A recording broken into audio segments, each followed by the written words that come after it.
Easy Explain on the Genealogy of Morals by Friedrich Nietzsche, second essay, sections 12 through 25. So again, the title of this second essay is Guilt, Bad Conscience, and the Like. And this video is going to be covering about the second half of that essay, the latter section, sections 12 through 25. So let's start with section 12, where we start to see Nietzsche being a little more clear, a little more distinct about this concept of his known as the will to power. This passage right here does a great job at providing an overview of what that expression really means for Nietzsche. So Nietzsche says, whatever exists, having somehow come into being, is again and again reinterpreted to new ends, taken over, transformed and redirected by some power superior to it. All events in the organic world are a subduing, a becoming master. We've seen that theme before, here it is again. And all subduing and becoming master involves a fresh interpretation, an adaptation through which any previous meaning and purpose are necessarily obscured or even obliterated. So this is also addressing Nietzsche's concept of eternal recurrence. You may have heard of that. That's this bit where, things are, through the first half of this passage, things coming into existence again and again, being reinterpreted, reformed. It comes back. It might look a little different, but we're essentially reliving these things over and over through eternity. And in that eternal recurrence, there is a will to power. There is a drive, a force, a willing, as Nietzsche has said, of things are striving to become master. They're trying to overcome themselves, right? They're trying to self-overcome. That's the big theme here. So I think this passage from section 12 does a great job at illustrating what the will to power means for Nietzsche. Moving on to section 13, I think this short little passage just gives a great, profound insight into Nietzsche's sentiments here. A big part of his philosophy, especially in this book, the Genealogy of Morals. Nietzsche says, today it is impossible to say for certain why people are really punished. All concepts in which an entire process is semiotically concentrated elude definition. Only that which has no history is definable. So again, we're looking at suffering, we're looking at punishment, right? We're looking at guilt, and Nietzsche is bringing this all the way back to creditors and debtors. He's putting this in very early social relationships, a lot of them based on religious contexts, and this has been maintained by history, and this is a problem for Nietzsche. And he's saying we could really only answer why if we could get out from the shackles and the burden of history itself here in this case. He's thinking history is kind of perpetuating this punishment that, we endure and that we put on each other. Going to section 19, here Nietzsche says, the bad conscience is an illness. There is no doubt about that. But an illness as pregnancy is an illness.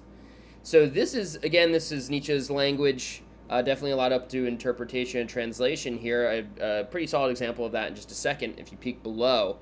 But here he's saying, bad conscience is an illness, right? No one, at least if you're following his argument so far, can deny that. But he's viewing it almost as pregnancy. If we were to call pregnancy an illness, right? It's something you're currently afflicted by, but it could and most likely will pass. You will come out from under it. You can change beyond that. So it's a slight silver lining of optimism here is that we can give birth to our bad conscience and be returned maybe to a state without guilt, being within good conscience.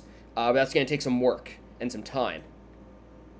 But, again, this is kind of a tricky expression of Nietzsche's.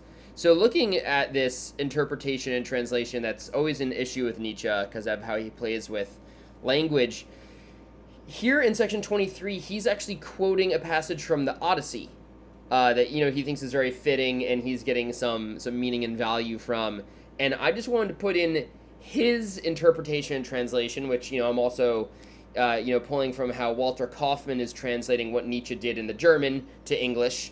So I'll put what is in my copy of the Genealogy, and then I have a separate copy of the Odyssey that's translated by Professor Robert Fagels. And we'll look and see some similarities and differences. So first, here's the passage from the Odyssey according to Nietzsche and Kaufmann. So they say, strange how these mortals so loudly complain of the gods. We alone produce evil, they say. Yet themselves make themselves wretched through folly, even counter to fate. And if you'd like to go find this is in, it's quoted by Nietzsche and Kaufman is being in book 1, lines 32 through 35 from whatever version they're using. But right, we're essentially looking at how, the gods are saying, oh, these mortals complain about us. They tell us that we are the evil ones, but they make it all evil and through themselves. They're subject to folly. They're fighting against fate, which, the gods maybe have a little bit more control over. But now look at the translation I have from my edition by Robert Fagel. So I'll just scroll down a little bit here. Maybe we won't be able to see them both at the same time, but... So Fagel translates this as, how shameless the way these mortals blame the gods. From us alone, they say, come all their miseries. Yes, but they themselves, with their own reckless ways, compound their pains beyond their proper share.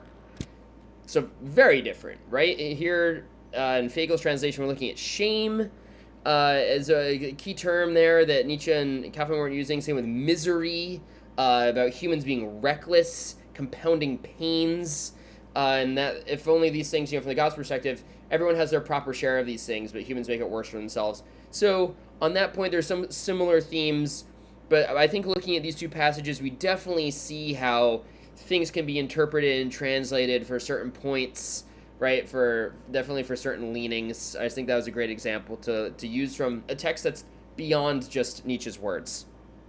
And finally here, a parting passage from the second essay in section 24. Nietzsche says, but have you ever asked yourselves sufficiently how much the erection of every ideal on earth has cost? How much reality has had to be misunderstood and slandered? How many lies have had to be sanctified? How many consciences disturbed? How much God sacrificed every time? If a temple is to be erected, a temple must be destroyed. That is the law. Let anyone who can show me a case in which it is not fulfilled. So this goes back to an earlier little quote that Nietzsche's saying a lot of religions are imbued with cruelty, and he's kind of drawing on that again here, right? Every time you construct an ideal, right, you're cutting something else down, right? We've constructed these values, we've constructed our morals throughout time. For something to be put into a place of power, something else has had to have been stripped out of that position of power, right? This is a conflict between good and evil, right? It's been a battleground, as he said earlier. So he's saying if you're going to put something up, something must be taken down. We're looking at a law of thermodynamics here, right? That's essentially what Nietzsche's getting after. So big, heavy way here to round out the second essay. This is just covered about the second half of that essay. The rest of this playlist is going to break down the third essay into 3 parts. There's a lot going on there, but I think by the end we'll have a pretty full picture of what Nietzsche's getting after here. But for now, I hope this helps.